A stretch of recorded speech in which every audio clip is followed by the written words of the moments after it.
아브라함이 그의 아내 사레와 조카 롯과 하란에서 모은 모든 소유와 얻은 사람들을 이끌고 가나안 땅으로 가려고 떠나서 마침내 가나안 땅에 들어갔더라. 아멘.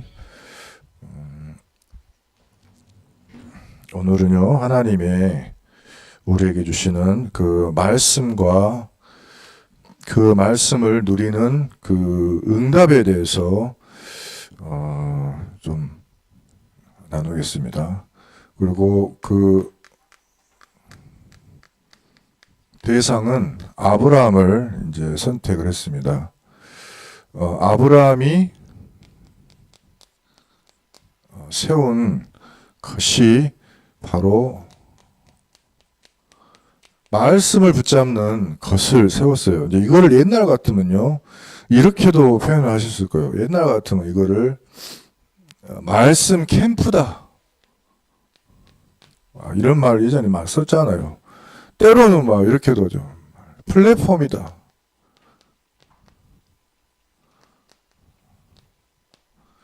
때로는 말씀 파수되다. 근데 이제 이게 의미하는 게 다 뭘까요? 의미하는 게 뭐냐면, 제가 한참 생각해 봤거든요. 왜 망대란 말을 쓰냐, 요즘에.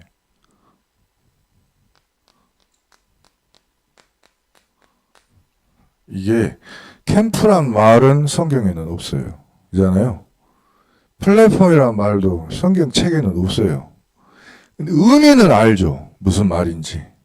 근데 정확하게 표현하자니까 성경에 두 가지 나와요. 하나는 뭐냐면 예루살렘 성전하고 연결된 망대가 있어요. 그 망대를 세워놓고 집과 집을 다 연결을 했어요. 그 집하고 집을 다 연결하는 망대를 만든 거예요. 거기에 사람이 서 있는 거예요. 그게 이제 또 다른 말로는 파수대이기도 해요. 이게 같은 말이라고도 볼 수가 있어요. 의미는 뭔 말이냐? 이게 이 뒤에 것도 중요하지만 이 앞에 것이 중요한 거죠. 말씀을 붙잡고 뭔가 한다 그 말이에요. 캠프란 말은 캠프를 차려놓고 뭔가 한다는 거예요. 플랫폼은 뭐예요? 그 말씀을 찾고 있는데 뭔 일이 벌어지는 거예요. 사람들이 오고 가고 막 이런 일이 일어나는 거예요. 이거 파수대란 말은 이걸 하고 있는데 일어나는 어떤 일들이 그 파수대 안에서만 일어나는 일들이 있을 거 아닙니까? 군인들은 이해하는 말이겠죠. 많은 사람들 모이는 곳에 있는 사람은 이해하는 말이겠죠. 낚시 좋아하는 사람, 또 보이스카우트 이런 사람들이 이해하는 말이겠죠. 그러니까 이렇게 말이 단어가 바뀌는데 여기에 속으면 안 되고, 중요한 거는 의미를 찾아야 되는 거예요. 오늘 그래서 의미를 찾아야 되는데,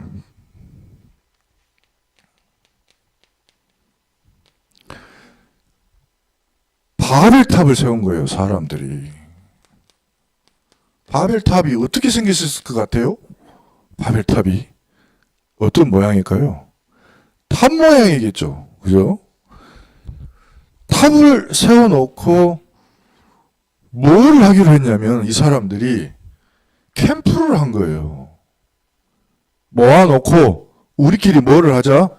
심판 이런 걸 피하자 이거예요. 그러니까 어떻게 돼요? 사람들이 뜻이 모인 사람들이 모여서 플랫폼을 세운 거예요.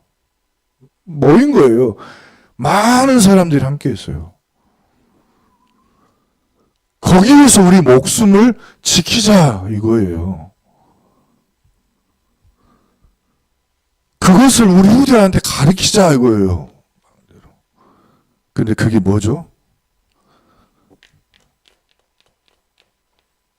하나님만 빼놓고요.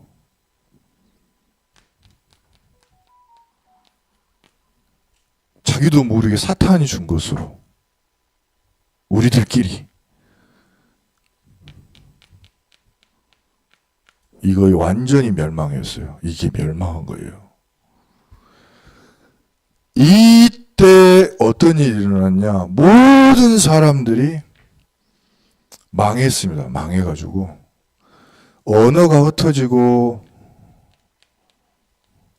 집안도요 다 나눠졌어요. 집안이 다 깨지는 거예요. 하나가 안 되게 하나님이 다 흩어버렸어요. 성경에 창세기 11장의 1절에 온 땅의 언어가 하나요. 말이 하나였더라. 근데 하나님이 창세기 11장 6절에 이 무리가 한 족속이요 언어도 하나이므로 이 같은 일을 시작하였으니 이후로 이거 그대로 놔두면 하고자 하는 일을 막을 수 없으리로다. 자, 우리가 내려가서 거기서 그들의 언어를 혼잡하게 하여 그들이 서로 알아듣지 못하게 하자. 그래서요, 말을 해도요, 통할까요? 안 통할까요? 말이 안 통해요. 그래서 말을 해도요, 안 통하게 돼 있어요. 하나님의 역사가 아니면요, 이게 안 통합니다. 그렇게 하나님 해놓아 그랬어요. 그래서 이거를 통하게 하는 방법이 있어요. 하나님이 여기다가 한 사람을 딱 선택하신 거예요. 하나님의 선택이요. 뭔 선택일까요? 통하게 하는 사람. 한 명, 한 집안, 한 가문을 선택하셨어요. 이 사람의 모양은 어떤 모양입니까? 아브라함 집안이 이게 아버지가 돌아가셨어요. 어디에서요? 바벨탑 세워진 근처에서 우상 파는 그 도시에 비슷한 일 하다가 형님도 죽었어요. 자기도 거기에서 우상 만드는 도시에 살던 사람이에요. 이 사람 개인으로는 응답받을 아무것도 없어요. 근데 하나님이 선택을 하신 것을 뭐 어떡합니까? 하나님 선택하셨습니다. 하나님이 우리를 부르신 줄 믿습니다. 우리가 이뻐서 멋져서 대단해서 착해서 키가 185는 넘으니까 선택하신 게 아니고 하나님이 세상에 뛰어난 것들, 대단한 것들, 능력 있는 것들, 권세 있는 것들 그 사람들 전부 뭐 한다고요? 창세기 3장, 6장, 11장 거 하고 있어요. 그거 가지고 캠프하고 플랫폼 만들고 파수대 만들고 망대 만들어서 누구를 망가뜨리냐? 후대가 다 망하는 거예요. 그래, 하나님의 방법입니다. 이 아브라함을 선택하셔서요. 처음부터 주신 약속을 확인하게 하시고 누리게 하시고 전달하게 하시는 거예요. 그게 뭐죠? 아브라함은요.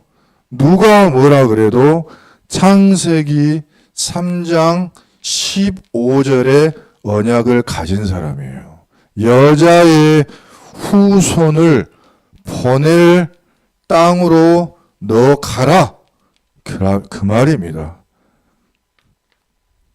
이 약속을 아담에게 주었고 이 아담과 하와가 가인한테 전달하고 아벨한테 전달했는데 아니 가인이 아벨을 죽이는 일이 벌어졌잖아요. 셋째 아들 셋한테 전달됐단 말이에요. 또 놓치니까 노아가 전달받았단 말이에요. 또 놓쳐요. 그러니까 아브라함아 너는 딴 것을 볼 게 아니고 내가 아무것도 보지 않아. 뭐 하나 딱 보죠. 너에게 창세기 3장 15절에 여자의 후손을 보내겠다는 약속이 있냐 없냐. 그거 하나 보시는 거예요. 아브라함에게요. 이 약속의 언약이 있는 거예요. 그때 지금부터 창세기 12장 1절에 보니까 바벨탑 그 땅을 떠나라. 보여줄 땅으로 가라. 그 땅은 저주 재앙이 올 것이니까 보여줄 땅으로 움직여라 말씀하셨어요. 확인했죠. 아버지 돌아가시고 형님 집안이 망하는 거를 봤다 이 말이에요. 가만히 있으면 나에게도 오겠구나. 빨리 여자 이웃은 언약 붙잡고 가야 돼요. 그래서 우리가 어디로 떠났습니까? 보여줄 땅, 메시아의 땅, 그리스도 오실 땅으로, 가나안 땅으로 출발하라 하니까 출발한 거죠. 근데 떠날 때 말이지 그냥 가면 안 돼요. 버릴 것을 버려야 돼. 버릴 것을 버리고 가라. 이전 것을 다 버리고 가라. 아버지와 성경이 뭐라고 되어 있었냐면요. 고향을 버려라. 친척을 떠나라. 아버지의 집을 나가라. 이렇게 되어 있어요. 고향은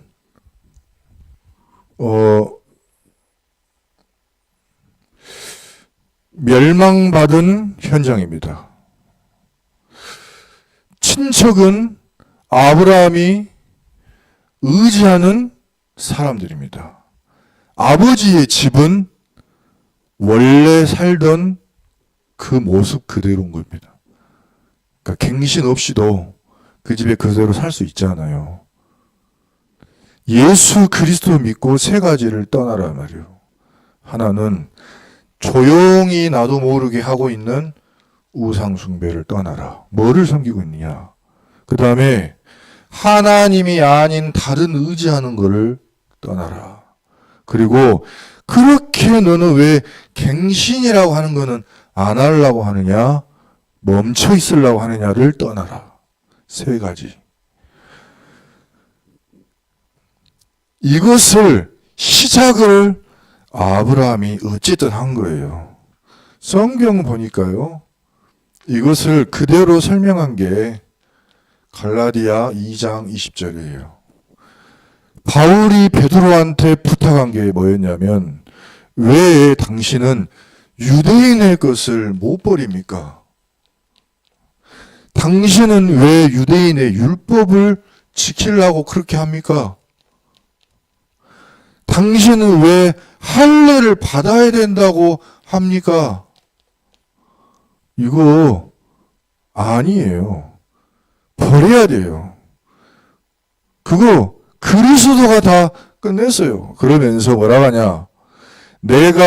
나는 유대인 중에 율법이고 율법의 최고의 율법을 지킨 사람이고 나는 나은 지 8일 만에 할례를 받은 사람인데 나는 그리스도와 함께 이 모든 것이 아니라 십자가에 못 박혔다.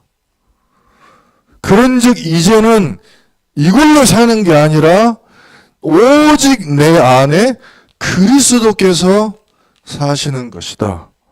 이제 내가 육체 가운데 사는 것은 이거를 잘해서 사는 것이 아니라 나를 사랑하사 나를 위하여 자기 자신을 십자가에 거기서 버리신 하나님의 아들을 믿는 믿음 안에 사는 것이다. 우리가 필요한 건 이건 거예요. 십자가에서 그리스도께서 다 끝내셨어. 이루셨다. 요한복음 19장 30절. 내가 다 이루었다. 율법의 요구를 이루었다. 유대인을 보내서 전 세계에 복음 주려고 하나님이 약속하신 것이 오늘 이루어졌고 지금까지는 할례를 받아야 구원받는다 했지만은 모든 사람이 구원받을 길을 다 열어 주었다. 할례라 말 뜻이 피 본다는 말이거든요. 어린 아이부터 나이 많은 노인에 이르기까지 남자는 피를 보지 않으면 구원을 못 받아요. 그 피를 누가 보셨다고요? 예수 그리스도가 보신 거예요. 자기 생명을 왜 그 생식기에다가 합니까? 그래야 후손한테 전달되니까. 우리가 할 일은 뭐죠? 할례를 할 게 아니고 후대한테 예수의 그리스도의 십자가의 믿음과 복음을 증거하면 되는 건 줄 믿습니다. 이게 우리의 할례예요. 이런 언약을 잡은 사람은 오늘부터 뭐냐? 고린도 후서 5장 17절이에요. 그런즉 누구든지 새로운 땅으로 가면 그리스도 안에 있으면 새로운 피조물이라. 이전 것은 지나갔으니 보라 새 것이 되었도다. 이 축복이 뭡니까? 너희가 너를 축복하노니 사람이 너를 축복하면 내가 그를 축복할 것이요 사람이 너를 저주하면 내가 그를 저주하리라. 그러니 너는 가라. 내가 너로 큰 민족을 이루고 네게 복을 주어 네 이름을 창대하게 하리니 너는 복이 될지라. 그러면서 하신 말씀이요 땅의 모든 족속이 너로 말미암아 저주를 받을 것이라 하지 않고 뭐라 그랬죠? 복을 얻을 것이라. 그 말은 뭐 말이냐면 너를 저주하는 자가 혹시 처음에는 좀 있을지 몰라도 나중에는 없어져요. 없어집니다. 왜요? 저주하는 자는 없어져 버렸어. 뭐만 남아요? 너를 축복하는 자만 남는 거예요. 그래서 그리스도 예수 안에 있으면 이전 것은 지나갔으니 보라 새 것이 되었도다. 너의 삶은 새로운 것이다. 그 땅으로 가라. 그리스도 오신 새로운 땅, 새로운 피조물. 이 언약을 주신 것입니다. 그러니 이제부터 세 가지를 두려워하지 마라. 아브라함은 두려움이 있었어요. 창세기 15장 1절에 여호와의 말씀이 환상 중에 아브라함에게 임하여 이르시되 아브라함아 두려워하지 말라. 나는 내 방패요 너의 지극히 큰 상급이니라. 아멘. 나는 내 방패요 너의 상급이니 너는 두려워하지 말라 하시면서 말씀하시는데 이 아브라함은요 세 가지의 두려움이 있었어요. 그 뭐냐면은 현실에 대한 두려움. 이 사람은 눈이 뛰어난 사람이에요. 눈치가 좋아요. 그래서 창세기 12장 6절에 보니까 가나안 땅에 도착을 했는데 그 땅이 하나님 주신 땅인 줄도 알았어요. 가나안 땅이구나. 왜냐하면 창세기 12장 7절에 여호와께서 아브라함에게 나타나 이르시되 내가 이 땅을 네 자손에게 주리라 말씀하셨거든요. 그 땅에 도착한 거예요. 그래서 자기에게 나타나신 여호와께 그가 그곳에서 제단을 쌓았어요. 거기서 여호와의 이름을 불렀어요. 근데 현실을 보니까 그 땅에 기근이 들어요. 아브라함이 애굽에 거류해야 되겠다 하고 그리로 내려갔어요. 왜냐하면 그 땅에 기근이 심하니까.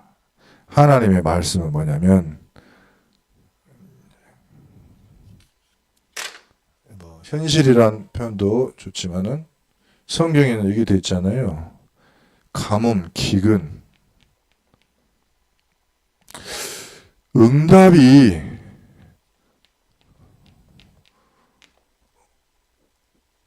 없다는 것을 두려워하지 마라.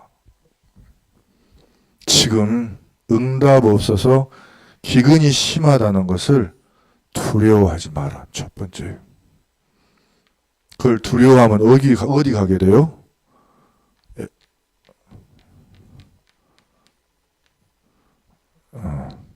친구 많은 사람은 강남 가고 낚시 좋아하는 사람은 삼천포 빠지는데 아브라함은 자기를 애굽으로 데리고 갔어요. 가가지고요 어려움 당했습니다. 근데 여기서 또 하나 확인한 게 있어요. 뭐를 확인했냐? 이 사람이 애굽 딱 가보니까 내가 뭐가 없구나 알았냐면 애굽 왕 딱 만나보고 애굽 사람들 딱 만나고 느낀 점 하나. 나는 우리 와이프도 지킬 능력이 없다. 확실히 깨달았어요. 그래가지고 당신 내 아내라고 말을 하세요? 마세요? 말하지 마세요. 말을 했다가는 나는 죽게 생겼으니까. 그때는 막 뺏어가나 봐요. 남의 마누라도. 남의 아내도. 어이, 그럼 되겠어요. 근데 그건 우리 생각이지. 그때는 그랬나 봐요. 그런데요, 하나님이 애굽 왕에다 나타나신 거예요. 아까 뭐라 그랬죠? 너를 축복하는 자는 내가 축복하고 너를 저주하는 자는 내가 저주하리니. 무슨 일이 일어나느냐? 이 창세기 12장 17절에 여호와께서 이 일로 말미암아 아브라함의 아내 사레의 일로 바로와 그 집에 큰 재앙을 내리신지라. 엄청 재앙이 와버렸어요. 그러니까요, 두려워하라 마라? 하지 마라는 거야. 두려워하지 마라. 염려하지 마라.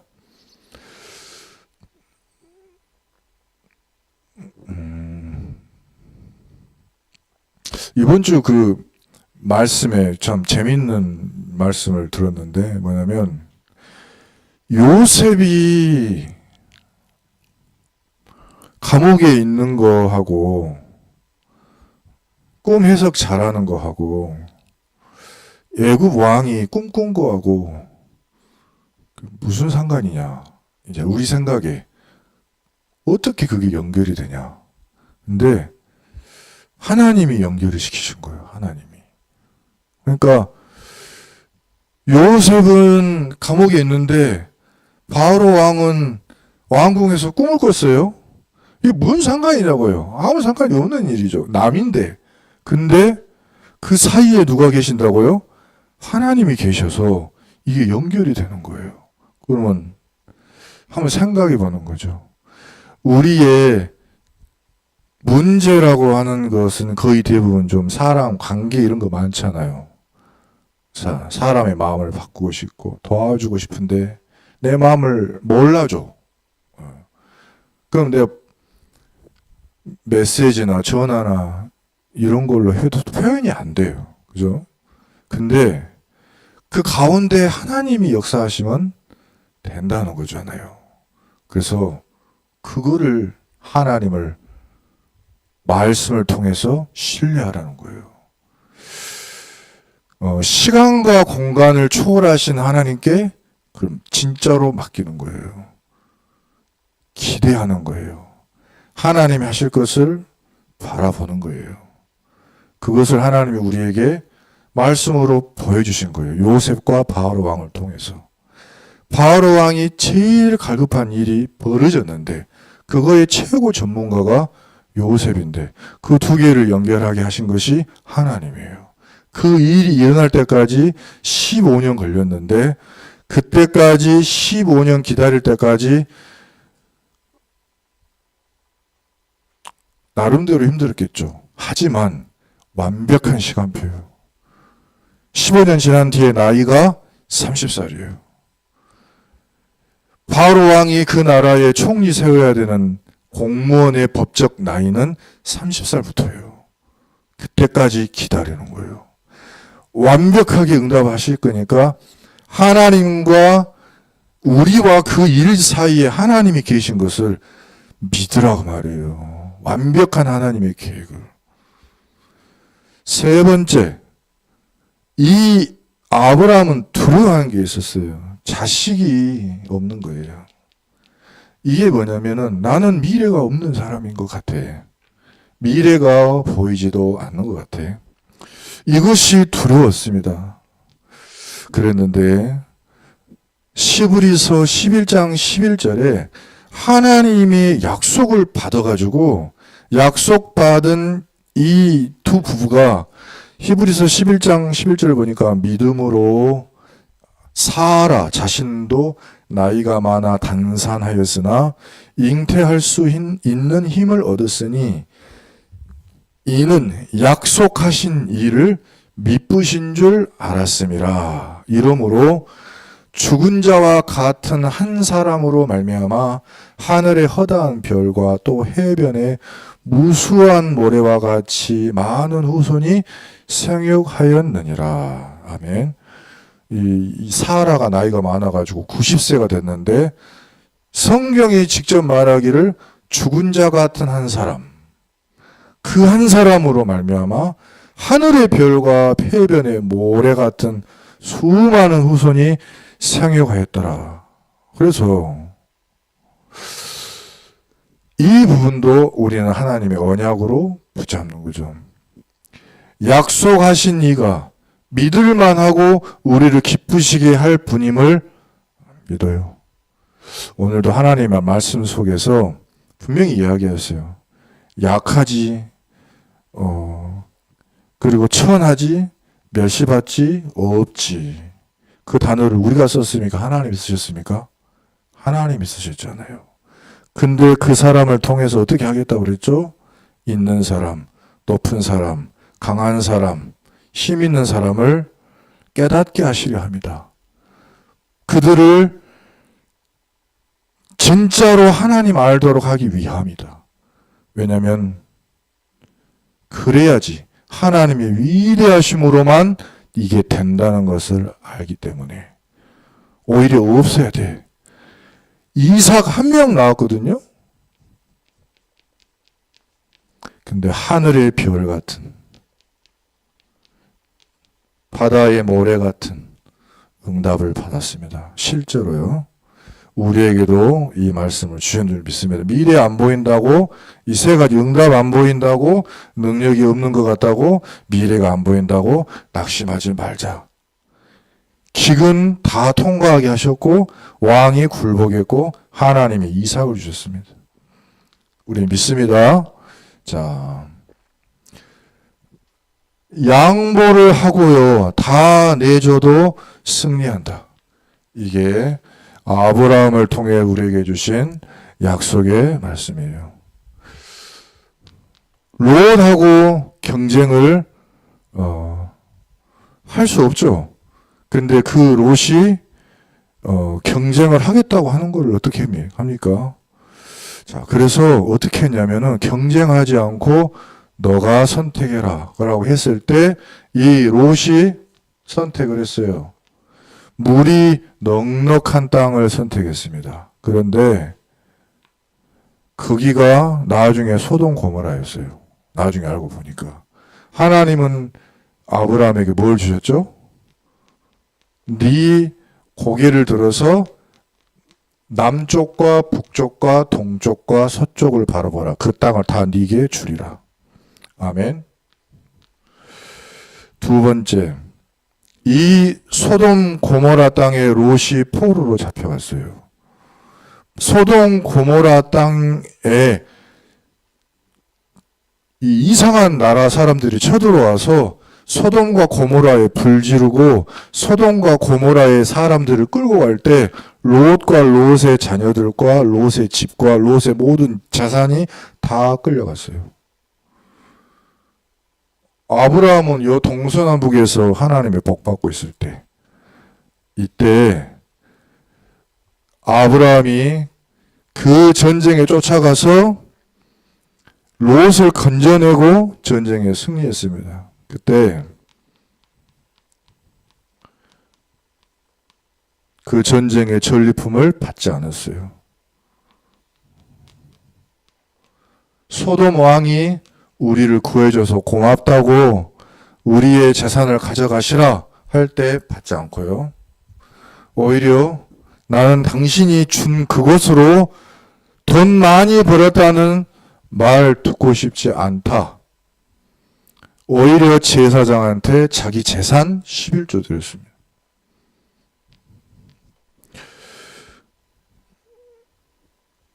(100살) 만에 얻은 아들을, 그냥 아들도 아니죠. 외아들이죠. 외아들을 하나님이 데려가시겠다고 했을 때 모든 것을 잃는 거 아닐까요? 모든 것을 다 잃는 것이 아닐까요? 근데 하나님이 히브리서 11장 17절에 보니까 아브라함은 시험을 받을 때에 믿음으로 이삭을 드렸으니 그는 약속을 받은 자로되 그 외아들을 드렸느니라. 그러니까 마음은 이미 드렸어요. 이미 죽었어요, 이삭은. 근데 11장 18절에 그에게 이미 말씀하시기를, 하나님이 이미 말씀하시기를 네 자손으로 말미암아 복을 주리라 했잖아요. 그 말씀을 기억했기 때문에 19절에 그가 하나님께서 이삭을 능히 죽은 자 가운데서 다시 살리실 줄을 믿었다 이렇게 됐습니다. 그래서 확신 가지고 자기 아들을 드리려고 한 거였어요. 그래서 그를 죽은 자 가운데서 도로 받은 것이니라. 이 아브라함에게 하나님이 내가 네 아들을 축복하고 너에게 준비한 순양, 그것으로 네 아들을 대신해서 제사를 드려라. 그래서 이 아브라함이 다른 사람은 알지 못하는 복음을 깨닫게 되고 복음을 자기 후손에게 전달하는 복음의 시조가 됐습니다. 자, 그래서 아브라함에게는 세 가지의 응답을 망대가 세워졌습니다. 첫 번째는 창세기 요한복음 8장 56절에 예수님께서 말씀하시기를, 요한복음 5장 8장 58절에 아브라함이 나기 전부터 내가 있었느니라. 너희 조상 아브라함은 나의 때 볼 것을 즐거워하다가 보고 기뻐하였느니라.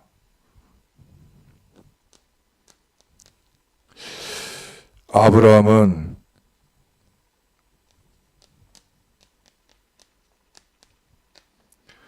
그리스도가 오셔서 모든 재앙을 해결하실 것을 믿었습니다.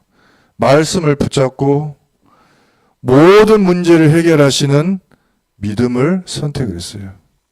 그리스도 언약을 가지고 있는 나에게 모든 문제가 축복으로 바뀐다는 오직 이 믿음을 가지고 있었어요. 그 망대를 세웠습니다.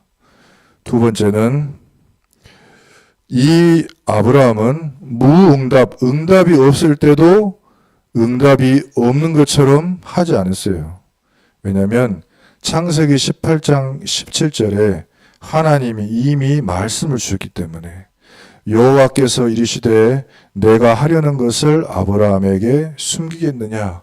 하나님하고 소통하는 비밀을 말씀 속에서 누리고 있었기 때문에 무응답인데 이미 응답을 받고 있는 거예요. 무응답이 아니고 그것이 응답입니다. 마지막은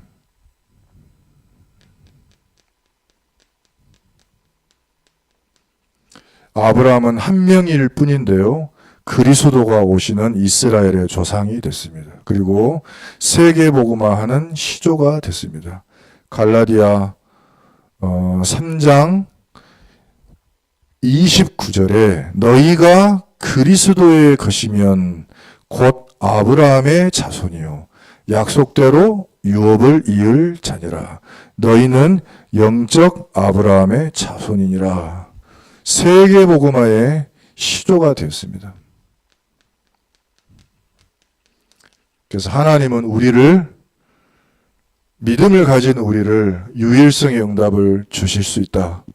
재창조의 결실을 맺게 하실 수 있다. 이것을 언약의 말씀으로 붙잡고 내가 천하고 연약하고 힘이 없고 부족하다.